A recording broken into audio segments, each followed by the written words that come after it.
Alors, Jean-Sébastien, à Toronto, c'est vraiment un rouleau compresseur technologique qui s'installe, qu'on les aime ou pas, encore une fois, dans la plupart des grandes villes du monde. À Toronto, alors, comment ça se passe?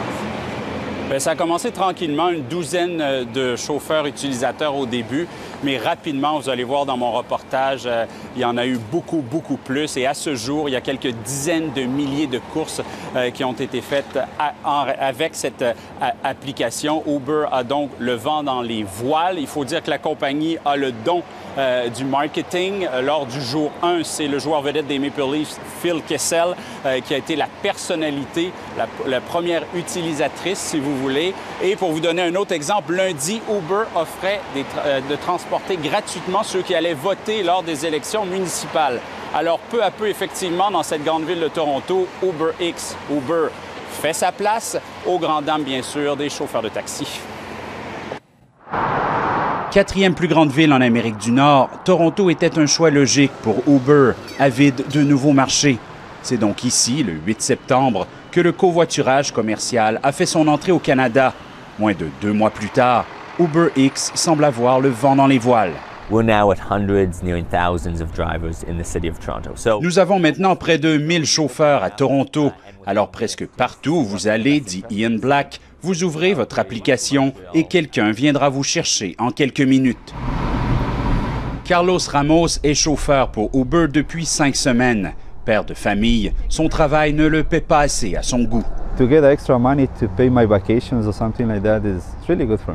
Pour payer mes vacances, c'est parfait. Les samedis soirs, je gagne presque 400 $, dit-il. Beaucoup de passagers lui demandent si c'est vraiment moins cher qu'un taxi. Il dit oui, puis ils embarquent. Ses clients sont en général bien au fait des nouvelles technologies, des jeunes pour la plupart. Mais UberX est beaucoup moins populaire chez les chauffeurs de taxi torontois. Nous avons rencontré Dominique Cognier-Bitz au centre-ville. Il fait ce métier depuis 45 ans.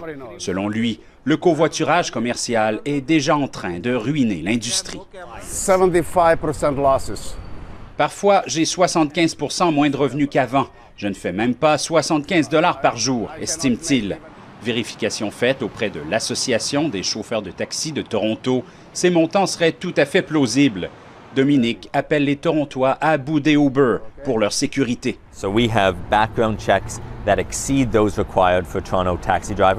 Nos vérifications sur le passé de nos chauffeurs sont meilleures que celles du taxi et nos assurances sont aussi plus élevées, répond l'entreprise. À 72 ans, Dominique est amer et si Uber continue, sa carrière, elle, va s'arrêter. Je ne fais pas d'argent, conclut-il. Je perds mon temps. Jean-Sébastien, on a entendu le maire Coderre tout à l'heure dire « on les veut pas, c'est illégal à Montréal ». La réaction de la ville de Toronto, quelle était? En fait, justement, aujourd'hui, précisément, il y avait une rencontre à la ville au sujet d'UberX. En fin d'après-midi, la porte-parole m'a rappelé pour me dire qu'il n'y avait rien de nouveau. Mais rien de nouveau, ça ne veut pas dire qu'il ne se passe rien, bien au contraire. La ville de Toronto poursuit Uber. On connaîtra en décembre les dates du procès. 35 chefs d'accusation pour avoir enfreint la réglementation qui exige d'avoir un permis pour offrir un service de taxi ou de limousine. Ça concerne Uber Taxi, l'application qui existe aussi à Montréal depuis un bout de temps déjà. Ce ne sont que des chauffeurs de taxi qui sont les utilisateurs. Mais en ce qui concerne UberX, ce qui est arrivé à Montréal aujourd'hui, la ville se dit inquiète, ici aussi. Elle a demandé des avis juridiques. Elle se dit inquiète pourquoi? Pour la sécurité des usagers, parce que, par exemple, il n'y a pas de caméra dans les véhicules obligatoires comme pour les taxis. Il n'y a pas d'inspection mécanique obligatoire sur les véhicules. Les chauffeurs ne passent pas de test de conduite.